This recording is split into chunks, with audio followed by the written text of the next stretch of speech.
Hello there. Anyone who feels like watching this that's out there in YouTube land.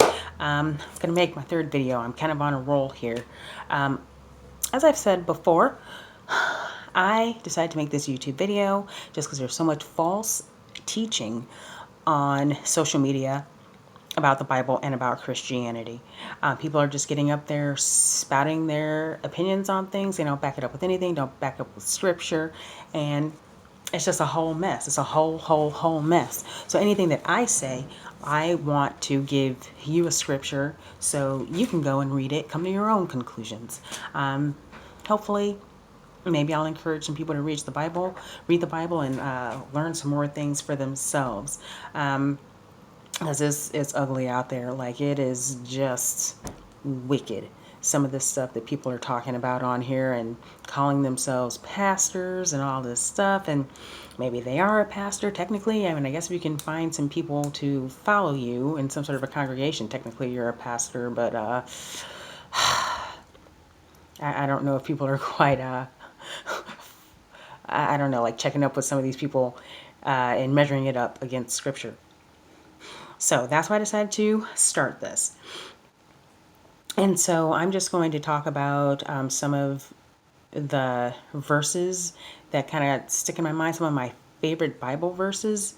And right now I'm going to talk about Proverbs 31. That one is pretty darn popular because some women like to think of themselves and call themselves like Proverbs 31 women's. You hear about that a lot at like women's conferences and women's days at church and things of that nature. So I'm going to read part of it to you, not all of it, because it is kind of long. I'm going to start with verse 10. So this is Proverbs 31, verse 10. And the title, it says, is Epilogue, the Wife of Noble Character. A wife of noble character who can find. She is worth far more than rubies. Her husband has full confidence in her and lacks nothing of value. She brings him good, not harm, all the days of her life. She selects wool and flax and works with eager hands. She is like the merchant ships, bringing her food from afar. She gets up while it is still dark. She provides food for her family and portions for her servant girls. She considers a field and buys it. Out of her earnings, she plants a vineyard. She sets about her work vigorously. Her arms are strong for her tasks. She sees that her trading is profitable, and her lamp does not go out at night. In her hand she holds the distaff and grasps the spindle with her fingers. She opens her arms to the poor and extends her hands to the needy. When it snows, she has no fear for her household, for all of them are clothed in scarlet. She makes coverings for her bed. She is clothed in fine linen and purple. Her husband is respected at the city gate, where he takes his seat among the elders of the land.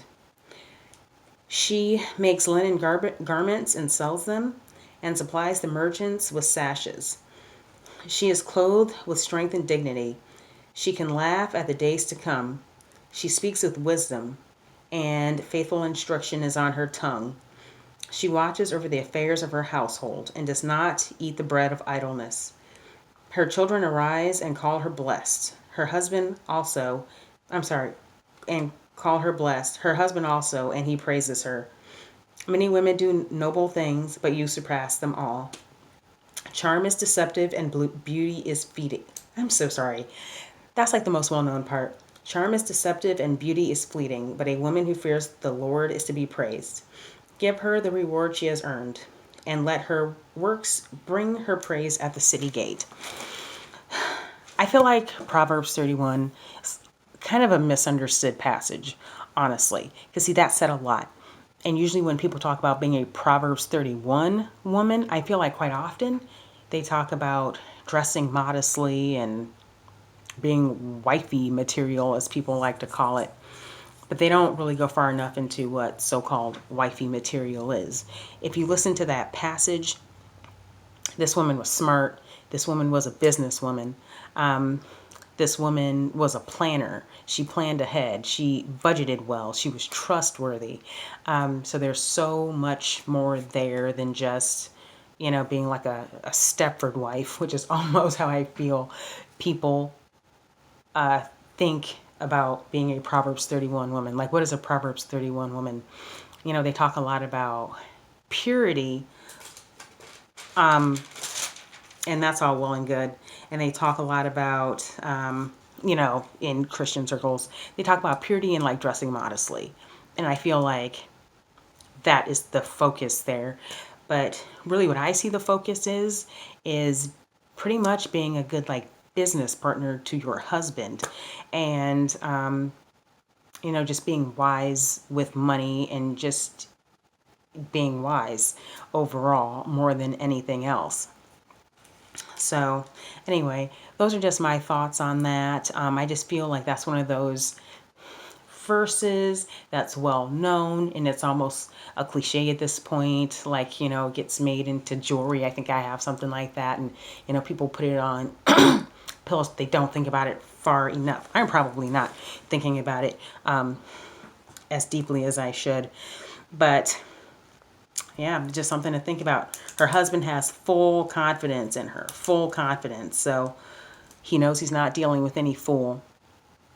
And she's just a smart woman, good with money, handles business. That's what I think a Proverbs 31 woman is.